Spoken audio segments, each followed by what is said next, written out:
بسم اللہ الرحمن الرحیم۔ السلام علیکم ورحمۃ اللہ وبرکاتہ۔ میں اپنے تمام معزز اپنے ہم سفر ساتھیوں کو، اپنے تمام پیر بھائیوں کو، اپنے تمام مریدین کو، اپنے تمام شاگردوں کو، اور جو لوگ میرے ساتھ اس روحانی اس مبارک سفر میں قدم بقدم شانہ بشانہ میرے ساتھ ساتھ پہلے دن سے سورہ قریش کے لشکر میں شامل ہو کر اپنی منزل کی طرف آگے رواں دواں ہیں، میں ان تمام لوگوں کو، اور بالخصوص وہ لوگ کہ جو دنیا میں جہاں کہیں سے بھی تعلق رکھتے ہیں، روحانیت کی جستجو میں، عملیات کی تلاش میں، سلاسل کے ذکر و اذکار، اور بالخصوص وہ اعمال جو ہم تک ہمارے بزرگوں سے پہنچے، یا وہ اعمال جو کسی نہ کسی خانوادے سے ہوتے ہوئے ہم تک پہنچے، اور وہ لوگ کہ جو ان کی اجازتوں کے لیے جڑے ہیں، اور وہ لوگ جو اپنے مسائل میں گرفتار اور پریشان ہیں اور چاہتے ہیں کہ قرآن و سنت کی روشنی میں ان کو ان کے مسائل کا حل ملے۔ میں ایسے تمام لوگوں کو اپنے خاندان قادریہ سلسلہ سہروردیہ چشتیہ قلندریہ بلولائیہ جہانگیریہ حسنیہ عثمانیہ تاریخیہ شاذلیہ میں ایک بار پھر عشرۂ کوثر سیزن 3 کے ایپیسوڈ 4 میں خوش آمدید کہتا ہوں، اور یہ بھی امید کرتا ہوں کہ آپ تمام لوگ خیریت سے ہوں گے۔ الحمدللہ کہ جو مبارک سفر اور مبارک دن ہمارے چل رہے ہیں، اور ہم اپنے رب کا جتنا شکر ادا کریں کم ہے کہ جس نے ہمیں ذی الحج کے یہ 10 دن نصیب کیے، اور وہ لوگ بھی خوش نصیب ہیں کہ جو لوگ ان دنوں میں اللہ کے حکم پر اس کے گھر میں داخل ہوئے، یعنی کہ ان کو حج کی اللہ رب العزت نے توفیق عطا فرمائی، اور آنے والے سال میں اللہ تبارک و تعالی ہم سب کو حج کی سعادت نصیب فرمائے۔ اور یقیناً عبادت اگر صرف نماز ہو، روزہ ہو، حج ہو، یا پھر مخلوق خدا میں رہ کر مشقت، آزمائش اور تکلیفوں سے گزرنا، یہ تو انسان کے مقدر میں لکھا جا چکا ہے۔ کوئی بھی شخص مشقت سے خالی نہیں ہے، آزمائش سے خالی نہیں ہے، کیونکہ قرآن کا حکم ہے۔ قرآن کہتا ہے، سورہ بلد میں اللہ رب العزت فرماتا ہے آیت نمبر 4 میں، لَقَدْ خَلَقْنَا الْإِنسَانَ فِي كَبَدٍ، ہم نے انسان کو مشقت میں رہتا پیدا کیا، یعنی کہ انسان کو مشقت ہی کے لیے پیدا کیا، وہ ہمیشہ مشقت میں ہی رہے گا، یعنی کہ جد و جہد میں رہے گا، کوششوں میں رہے گا، آزمائش میں رہے گا، مصیبت میں رہے گا، خوشحالی میں رہے گا، پرسکون رہے گا، آزمائشوں میں رہے گا، لیکن رہے گا مشقت میں۔ مشقت کے معنی آزمائش میں بھی ہیں، تکلیف کے لیے بھی ہیں، آسانی کے لیے بھی ہیں، اور بالخصوص اولیاء کاملین فرماتے ہیں کہ اس کا جو اصل جز ہے نا، وہ ہے جد و جہد،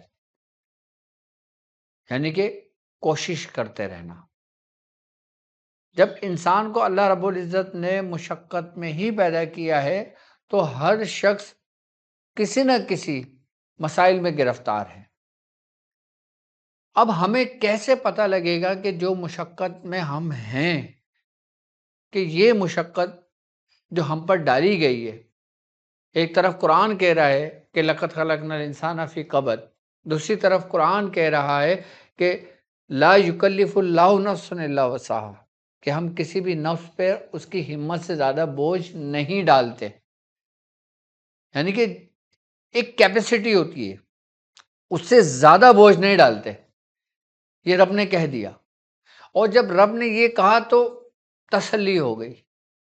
کہ جو کچھ بھی ہے وہ ہمارے رب کی طرف سے، اور رب نے ہم پر جو بھی مشقت ڈالی ہے، جو بھی مصیبت ڈالی ہے، جو بھی آزمائش ڈالی ہے، وہ ہمارے مطابق ہے۔ یعنی کہ جب مشقت میں پیدا کیا ہے تو اس نے ہمیں ایک ایسی راہ بھی دکھائی، اس کبد کی راہ ہمیں دکھائی کہ جس میں ہم صبر و شکر سے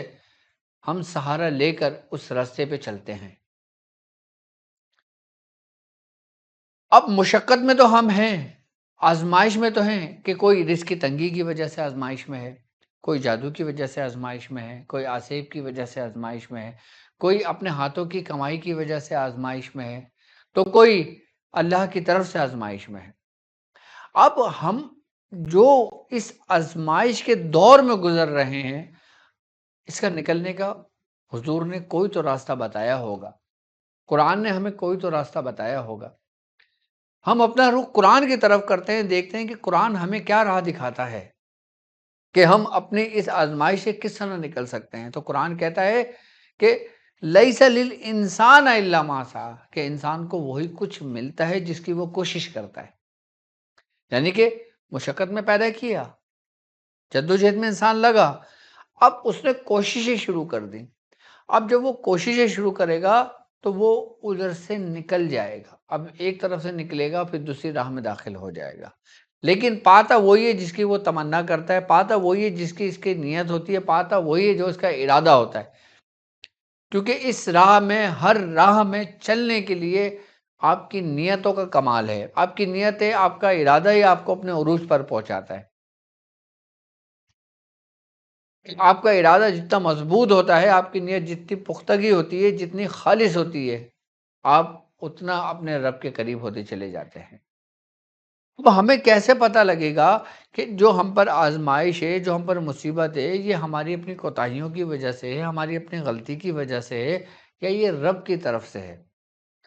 تو اس میں اولیاء کاملین نے ایک ایسا فارمولہ ہمیں دیا کہ جس کے ذریعے ہم جانچ کر سکتے ہیں، دیکھ سکتے ہیں کہ کیا یہ آزمائش جو ہم پر ہے، یہ اللہ کی طرف سے ہے یا ہماری اپنی کوتاہیوں کی وجہ سے، ہماری غلط فیصلوں کی وجہ سے ہے۔ یعنی کہ ایک تو ہے مشقت، اور پھر اس پہ مشقت پہ مشقت، مشقت پہ مشقت، تو وہ کس وجہ سے ہے؟ یقیناً اللہ تعالیٰ قرآن میں فرماتا ہے نا کہ اور تم پر جو مصیبت نازل ہوتی ہے وہ بعض اوقات تمہارے اپنے ہاتھوں کی کمائی کی وجہ سے ہوتی ہے۔ تو اولیاء کاملین نے فارمولہ دیا کہ جب تم مصیبت میں اپنے رب کے قریب ہو جاتے ہو، اپنے رب سے مدد لیتے ہو، ایاک نعبد و ایاک نستعین کی تکرار کرتے ہو، اور اس کی راہ دیکھتے ہو، اور اس سفر میں نکل جاتے ہو کہ تم اپنے رب کے قریب ہو جاتے ہو، تو وہ جو مشقت ہے نا، یہ وہی مشقت ہے جس میں قرآن میں اللہ تعالیٰ فرماتا ہے لَقَدْ خَلَقْنَا الْإِنسَانَ فِي كَبَدٍ، اور پھر جو انسان کے قریب، اللہ کے قریب انسان کو لے جاتی ہے اور اللہ انسان کے قریب آ جاتا ہے تو وہ گلزار بن جاتی ہے۔ وہ آزمائش ایسی ہو جاتی ہے جیسے ابراہیم علیہ السلام کے لیے آگ گلزار بنا دی گئی کہ یا نارو کونی بردوں والسلام علی ابراہیم، کہ آگ ٹھنڈی ہو جا اور ابراہیم پر سلامتی بن جا۔ اسی طرح کہ جب انسان مصیبتوں میں، آزمائش میں اپنے رب کو پکارتا ہے تو وہ آزمائش اس کے لیے گلے گلزار بن جاتی ہے، اس کے لیے راحت و سکون بن جاتی ہے۔ اور جب کوئی اللہ سے دور ہو جاتا ہے آزمائش میں، تکلیف میں، مشقت میں، تو پھر وہ یہ سمجھ لینا کہ پھر تمہاری کسی نہ کسی غلطی، تمہاری کسی نہ کسی کوتاہی، تمہارے اپنے ہاتھوں کی کمائی کی وجہ سے وہ مصیبت تم پر نازل ہوئی ہے، کہ جس نے تمہیں رب سے دور کر دیا، کہ جس میں آزمائشوں کے لیے تم لاکھ اتارے کروا رہے ہو، لاکھ پریشان ہو رہے ہو، لاکھ پڑھائیاں کر رہے ہو، کسی نے کچھ بتایا پڑھ لیا، کسی نے کچھ بتا دیا پڑھ لیا، کسی نے کچھ کرا دیا کر لیا، کسی نے کچھ کرا دیا کر لیا، اور یہ کچھ کے چکر میں پھر بہت کچھ ہو جاتا ہے، پھر وہ اور مزید بگڑتا چلا جاتا ہے۔ اسی لیے کہتے ہیں کہ جب انسان کوئی بیمار پڑتا ہے تو وہ بہتر سے بہتر ڈاکٹر تلاش کرتا ہے۔ جب اس کو کسی قسم کی کوئی بیماری لاحق ہوتی ہے تو وہ اس کا اسپیشلسٹ دیکھتا ہے۔ جیسے کسی کو ہارٹ کا مرض ہوا تو وہ ہارٹ اسپیشلسٹ کے پاس جاتا ہے، جنرل فزیشین کے پاس نہیں جاتا۔ اب کسی کو دماغ کا مسئلہ ہوتا ہے تو وہ نیورو سرجن کے پاس جاتا ہے، تو وہ اس سے اپنا علاج کراتا ہے۔ ہر ڈاکٹر اس کا علاج نہیں کرتا، کیونکہ ہر ڈاکٹر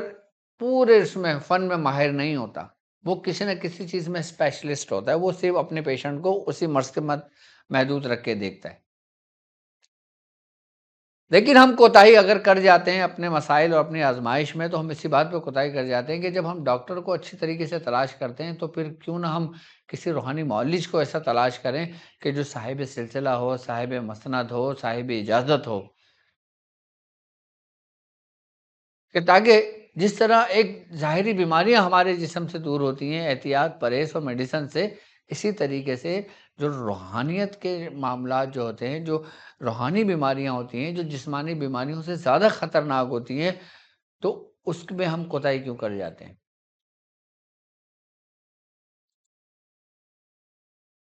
اسی لیے اولیاء کاملین فرماتے ہیں کہ جو مصیبت تمہارے اپنے ہاتھوں کی کمائی کی وجہ سے ہوتی ہے، تم پر مسلط ہو جاتی ہے اور وہ بڑھ جاتی ہے، تو پھر اس کے لیے ولی کامل کی پھر نظر چاہیے، پھر دعا چاہیے، پھر صدقہ چاہیے، پھر اس کا علاج چاہیے، تب جا کے انسان اس مصیبت سے، اس مشقت سے نکلتا ہے۔ جہاں تک آزمائش کی بات ہے، جہاں تک مشقت کی بات ہے، تو اللہ نے اپنے نبیوں پر جو آزمائشیں رکھی ہیں وہ کسی عام انسان پر نہیں تھی۔ اللہ کے نزدیک جو سب سے زیادہ محبوب رہا ہے وہ اتنے ہی مشقت میں رہا ہے، لیکن انہوں نے مشقت میں، اس آزمائش میں صبر اور شکر کا دامن نہیں چھوڑا، تو وہ اللہ کے اور محبوب ترین ہوتے گئے۔ اور جن لوگوں نے اس دامن کو چھوڑ دیا تو وہ آہستہ آہستہ اپنے اصل سے ہٹتے چلے گئے۔ اس لیے اولیاء کاملین فرماتے ہیں کہ جب بھی تم پر کوئی مصیبت پہنچے تو قرآن کہتا ہے کہ تم کہو کہ قالوا انا للہ و انا الیہ راجعون۔ تو اولیاء کاملین فرماتے ہیں جب کوئی آزمائش میں، تکلیف میں، مصیبت میں اپنے رب کو اس طرح پکارتا ہے کہ وہ کہتا ہے کہ انا للہ و انا الیہ راجعون، تو رب اتنا رحمان اور رحیم ہے کہ وہ آزمائش کو اپنے پاس بلا لیتا ہے، وہ لوٹا دیتا ہے۔ رزق کی تنگی ہے، انا للہ و انا الیہ راجعون پڑھو۔ آزمائش میں ہو، انا للہ و انا الیہ راجعون پڑھو۔ کسی کی نقصان کی خبر سنو تو انا للہ و انا الیہ راجعون پڑھو۔ یہ ایک اہل علم کا طریقہ رہا ہے، یہ اہل عالم کا طریقہ رہا ہے، یہ اہل فن کا طریقہ رہا ہے کہ وہ اس کے ذریعے اپنے آپ کو نکالتے ہیں، اور پھر جب اس کے ذریعے بھی یہ نہیں نکل پاتے تو پھر ایک دعا ہے کہ جسے عمل الماس مشائق کے نام سے عرب کے بزرگ پڑھا کرتے تھے۔ آزمائش و مشقت تو ہر لوگوں پہ رہی ہے، لیکن ایک عمل، ایک کتاب جو قدیمی کتاب تھی، پرانی زمانے کی کتاب تھی اور عربی میں لکھی ہوئی کتاب تھی۔ آج کل تو آپ دیکھیں نا، سوشل میڈیا اتنا فاسٹ ہو چکا ہے کہ کتاب کسی بھی لینگویج میں ہو، آپ اس کو اپنے لینگویج میں ٹرانسلیٹ آسانی کے ساتھ کر سکتے ہو، اور پھر آپ اس عمل کو دیکھتے ہو کہ وہ عمل کن کن بزرگوں کی نسبت سے ہے، اور وہ کڑی آپ کے شجرے میں، آپ کے سلسلے میں کہاں سے جڑ رہی ہے۔ اور یہ عمل، جو عمل مسائل الماس مشائخ ہے، یہ خاندان قادریہ کا عمل ہے، اور عرب کے لوگ، بالخصوص بغداد کے، مصر کے، یمن کے، وہاں میں جتنے مشائخ گزرے نا، وہ اس دعا کو اپنے استعمال میں رکھا کرتے تھے، اور بالخصوص اس دعا کو اگر دیکھا جائے تو یہ سورہ کوثر کی روحانیت ہے۔ اور عشرہ ذی الحج میں، عشرہ کوثر میں، سورہ کوثر کی یہ دعا عمل الماس مشائخ، جو آج میں آپ کو تعلیم کروں گا سند کے ساتھ، اجازت کے ساتھ، کہ پھر یہ انسان کو ایسی آزمائشوں سے بھی نکال دیتا ہے کہ وہ آزمائشیں جو اللہ رب العزت اپنے محبوب بندوں پر نازل کرتا ہے، اور اللہ تبارک و تعالیٰ اس آزمائش سے بھی راحت دے دیتا ہے کہ جو آزمائش ہمارے اپنے ہاتھوں کی کمائی کی وجہ سے یا ہماری بیوقوفیوں کی وجہ سے یا ہمارے غلط فیصلوں کی وجہ سے ہم پر مسلط ہوتی ہیں۔ یقیناً آزمائش ایک ایسی وبا ہے، ایک ایسی بلا کا نام ہے کہ جب یہ نازل ہوتی ہے، جب یہ آتی ہے تو پھر یہ تمام دروازوں کو بند کر دیتی ہے۔ اور یہ عمل جسے عمل الماس مشائخ کہتے ہیں، اس کو الماس اسی لیے کہا جاتا ہے کہ یہ جو پیران عظام ہیں، جو شیخ المشائخ ہوتے ہیں نا، یہ ان کے ہیرے ہیں، ان کے جواہرات ہیں یہ، کہ پھر یہ جواہرات کی روشنی جب نکلتی ہے نا تو انسانوں کے قلوبوں کو روشن کر دیتی ہے، انسان کے باطن کو روشن کر دیتی ہے۔ اور بالخصوص عشرہ کوثر میں یہ عمل مشائخ جو سورہ کوثر سے ہے، کہ جو شخص اس کو ان دنوں میں پڑھ لیتا ہے، اللہ رب العزت اس کو اپنے فضل سے اس مصیبت سے نکال دیتا ہے۔ اب وہ آزمائش چاہے جادو کی صورت میں ہو، اولاد کی صورت میں ہو، مال کی صورت میں ہو، یا پھر رشتہ داروں کی صورت میں ہو، آپ کے دشمنوں کی صورت میں ہو، آپ کے پیاروں کی صورت میں ہو، ہر قسم کی مشقت کے لیے، وہاں سے نکلنے کے لیے سب سے بہترین عمل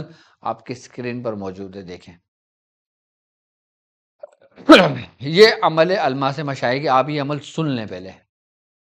بسم اللہ الرحمن الرحیم۔ عمل الماس مشائخ۔ اللہم یا وہاب یا کریم یا من یعطی بغیر حساب، نسألک بحق سورة الکوثر وبحق بشارتک لحبیبک انا اعطیناک الکوثر ان تعطینا من خیرات الدنیا والآخرة حتى ترضى وان تسقینا من حوض نبیتک شربة ہنیئة لا تظمأ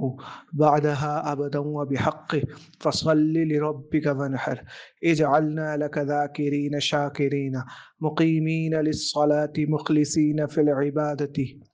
اللهم وبحق إن شانئك هو الأبتر اكفنا شر كل حاسد وحاقد واقطع دابر من أراد بنا كيدا أو سوءا ورد كيدهم في نحورهم وصل اللهم على سيدنا محمد صلاة دائمة متصلة ما تعاقب الليل والنهار۔ امید ہے کہ یہ عمل آپ نے پورے طریقے سے سن لیا ہوگا، اور اس کی ریکارڈنگ بھی آپ تک آپ کو پہنچ جائے گی، اور اس کی پی ڈی ایف بھی ہمارا channel doctor Abdul Wajid Shazli WhatsApp پہ بھی ہے، doctor Abdul Wajid Shazli Telegram پہ بھی ہے، ڈاکٹر عبدالواجد شاذلی یوٹیوب پر بھی ہے۔ جہاں سے چاہیں آپ وہاں سے لنک اس کا کاپی کر سکتے ہیں، اس کی پی ڈی ایف ہم سے اس نمبر پہ لے سکتے ہیں، ہماری ویب سائٹ www.drabdulwajidshazli.com، تو وہاں سے بھی آپ اس عمل کی پی ڈی ایف لے سکتے ہیں۔ اور یہ ایسی زبردست عمل ہے یہ ایسا کہ یہ انسان کو آگ سے اٹھا کر گلزار کی طرف لے جاتا ہے، کہ ہر وبا سے، ہر بلا سے، ہر مصیبت سے نکال دیتا ہے یہ عمل۔ اب اس عمل کا طریقہ کار کیا ہے؟ اس عمل کو 43 مرتبہ پڑھا جائے گا، 43 مرتبہ، اور آپ اس کو بیاد شاذلیہ میں تحریر کر لیں کہ اگر آپ کو آنے والا وقت میسر ہو تو آپ یکم ذیلحج سے شروع کریں اور 43 دنوں تک 43 مرتبہ روز پڑھ کے اس کو مکمل کر لیں، آپ اس کے عامل ہو جائیں گے۔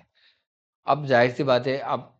ذیلحج کی آج 4 5ویں تاریخ ہے، تو وہ دن تو نکل چکے ہیں، تو آپ چاہیں تو اب سے بھی شروع کر سکتے ہیں، اور اتنا نہیں پڑھ سکتے تو آپ ہر نماز کے بعد کم سے کم 3 مرتبہ اس دعا کو ضرور پڑھ لیں۔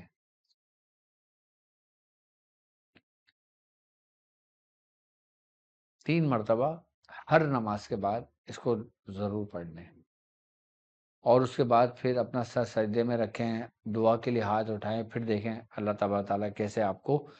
نجات کے راستے پر لے کر جاتا ہے، کیسے آپ کے لیے راہیں کھول دیتا ہے۔ مطلب آزمائشوں کے لیے، مصیبتوں سے لیے نکلنے کے لیے اس سے بہترین عمل میری نظر سے نہیں گزرا۔ آپ اندازہ کر لیں یہ عمل کیسا ہوگا، الماس مشائخ۔ اچھا، یہ نکلنے کے لیے بھی ہے اور یہ نکالنے کے لیے بھی ہے، کہ وہ لوگ کہ جو روحانی معالج ہیں، وہ لوگ کہ جن کو مختلف سلاسل سے خلافت و اجازت ہے، کہ وہ لوگ کہ جو اپنے خانوادے میں لوگوں کو مرید کرتے ہیں، کہ وہ لوگ جو اپنے مریدوں کی تربیت کرتے ہیں ان لوگوں کے لیے تو یہ چھتری کے مانند ہے، کہ جیسے وہ چھتری ہوتی ہے نا، بارشوں میں ہم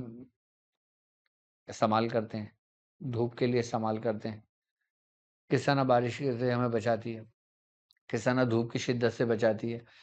اس طرح اگر وہ شیخ جس کو خلافت و اجازت ہے، جس کے مریدین ہیں، اگر وہ اس کو ہر نماز کے بعد دعا میں پڑھتا ہے، عمل میں رکھتا ہے اور اس کا چلہ کر لیتا ہے، تو پھر اس کے مرید اس کی چھتری کے سائے میں رہتے ہیں، یعنی کہ اس کے مرید کو مصیبت نہیں گھیرتی، وہ آزمائشیں نہیں گھیرتی، یعنی کہ یہاں تک کہ اگر اس کے اپنے ہاتھوں کی کمائی کی وجہ سے کوئی آزمائش آ رہی ہوتی ہے تو وہ اس چھتری میں پناہ لے لیتا ہے، وہ اس سے بچ جاتا ہے۔ یہی تو خاندان قادریہ کا کمال ہے کہ جیسے اس سے کوئی گناہ سرزد ہوتا ہے وہ فوری طور پہ اپنے رب سے رجوع کر لیتا ہے، فوری طور پہ وہ توبہ کر لیتا ہے، اور رب اس دعا کی برکت سے، اس کی وجہ سے اس کو معاف کر دیتا ہے، کیونکہ خاندان قادریہ کے بزرگوں کی زبان مبارک کے نکلے ہوئے اسم اعظم ہیں یہ الماس مشائخ، اس کا نام ایسے ہی نہیں ہے۔ میری طرف سے عام لوگوں کو جو دوسرے خانوادے سے تعلق رکھتے ہیں ان کو اس کی اجازت ہے۔ اچھا، اب اس کی زکوٰۃ کے طریقہ کار بیاض شاذلیہ میں، بیاض ڈاکٹر عبدالباری شاذلی میں آپ تحریر کر لیں، اس طرح ترتیب کر لیں آپ کہ 43 مرتبہ روزانہ اس کو 43 دن تک پڑھا جاتا ہے، 360 مرتبہ روزانہ اس کو 36 دن تک پڑھا جاتا ہے، اور پھر 120 مرتبہ روزانہ اس کو 40 روز تک پڑھا جاتا ہے، تو اس کی زکوٰۃ ادا ہو جاتی ہے۔ پھر نہ تو اس شیخ کوئی آزمائش میں آتا ہے، نہ اس کے مریدین کوئی آزمائش میں آتے ہیں، اور الحمدللہ تمام سلاسل کا سردار خاندان قادریہ ہے۔ شاذلیوں میں جو فیض ہے وہ خاندان قادری کا ہے، نقشبندیوں میں جو فیض ہے خاندان قادری کا ہے، جتنے بھی سلاسل لے لیں سب میں فیض، سب میں روحانیت، یعنی کہ ان تمام نوروں کا مرکز، تمام معرفت کا مرکز، تمام روحانیت کا مرکز خاندان قادریہ ہے، وہاں سے ہی سب کو ڈسٹریبیوٹ کیا جاتا ہے، وہیں سے سب کو فیض تقسیم کیا جاتا ہے، یہاں تک کہ اولیاء کاملین نے باقاعدہ طور پہ دعائیں کری ہیں کہ ان کا حصہ خاندان قادریہ میں ہو، اور خوش نصیب ہیں وہ لوگ، خوش نصیب ہیں ہمارے مریدین، خوش نصیب ہیں ہمارے چاہنے والے، خوش نصیب ہیں ہم، خوش نصیب ہیں ہمارے اولیاء کاملین، خوش نصیب ہیں ہمارے پیران الظام کہ جو خاندان قادریہ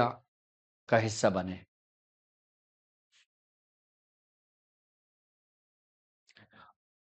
قادری شاذلی ہو، قادری سہروردی ہو، قادری نقشبندی ہو، قادری صابری ہو، قادری نظامی ہو، قادری خاندان کا فیض آپ کو ضرور ملے گا۔ تو میری طرف سے میرے تمام چاہنے والوں کو اس کی اجازت ہے، اور مجھے اور میرے بزرگوں کو ہمیشہ دعاؤں میں یاد رکھیے گا۔ اب مجھے اجازت دیجیے اس بات پہ کہ آپ اپنا بہت خیال رکھیں گے۔ السلام علیکم ورحمۃ اللہ وبرکاتہ۔